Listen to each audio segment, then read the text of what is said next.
اللہ تبارک و تعالیٰ کے علم میں تھا کہ بندہ دنیا میں جائے گا, دنیا کے کاموں میں مگن ہو کر, دنیا کی رعنائیوں اور رنگینیوں میں مگن ہو کر مجھ سے یہ غافل ہو جائے گا.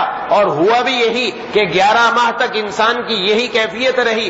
اس لیے اللہ نے ایک مہینہ ایسا دیا کہ انسان اپنی مقصد زندگی, اصل زندگی کا جو مقصد ہے, اصل ہمارے دنیا میں آنے کا جو مقصد ہے, اس کی طرف آ جائے. اور میری اور آپ کی پوری دنیا کی زندگی کا مقصد, دنیا میں آنے کا مقصد, دنیا میں پیدائش کا مقصد, وما خلقت الجن والانس الا لیعبدون, ہم نے جنوں اور انسانوں کو اپنی عبادت کے لیے پیدا کیا. ان کا مقصد زندگی دنیا کمانا نہیں, مال و دولت جمع کرنا نہیں, بینک و بیلنس کمانا نہیں, کار و کوٹھی اور بنگلے بنانا نہیں. ان کی زندگی کا اصل مقصد میری بندگی ہے, میری عبادت ہے, میری معرفت ہے. اس لیے اللہ تبارک و تعالیٰ نے مجھے اور آپ کو دنیا میں بھیجا, اور پھر اس کے بعد اللہ نے مجھ سے اور آپ سے ایک وعدہ کر لیا, اللہ نے مجھ سے اور آپ سے ایک معاہدہ کر لیا, ایک خریداری ہو گئی. ان اللہ اشترى من المؤمنین انفسهم واموالهم بان لهم الجنہ.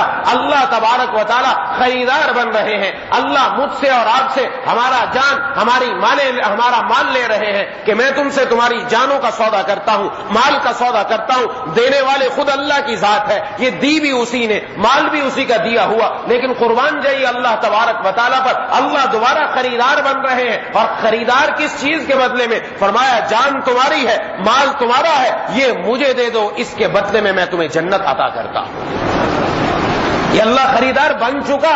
ہم بکاؤ مال ہیں, یہ زندگی میری اور آپ کی نہیں, ہم اللہ کے ہاتھ میں اس کو بیچ چکے ہیں. اللہ خریدار بن گیا اس کا, یہ میری اور آپ کی ملکیت میں نہیں ہے. اسی وجہ سے جناب نبی کریم صلی اللہ علیہ وسلم نے کیا پیاری دعا کی, اللہم ان قلوبنا ونواسینا وجوارحنا بیدک لم تملکنا منها شیء فاذا فعلت ذلك بنا فکن انت ولینا واہدنا الى سواء السبیل. اے اللہ ہمارا دل, ہماری پیشانی, ہمارے پورے جسم یہ آپ کے قبضہ قدرت میں ہے, ہم اس کے مالک نہیں ہیں. مالک آپ ہیں, جسم کے مالک بھی آپ, پیشانی کے مالک بھی آپ, ہمارے اعضاء کے مالک بھی آپ. جب سب کچھ کے مالک آپ ہی ہیں تو پھر آپ ہی ہمارے کارساز بن جائیے اور ہمیں سیدھے راستے کی طرف ہدایت عطا فرما دیجیے. جب سب کچھ اللہ ہی کے قبضہ قدرت میں تو ہے ہی نہیں ہمارا.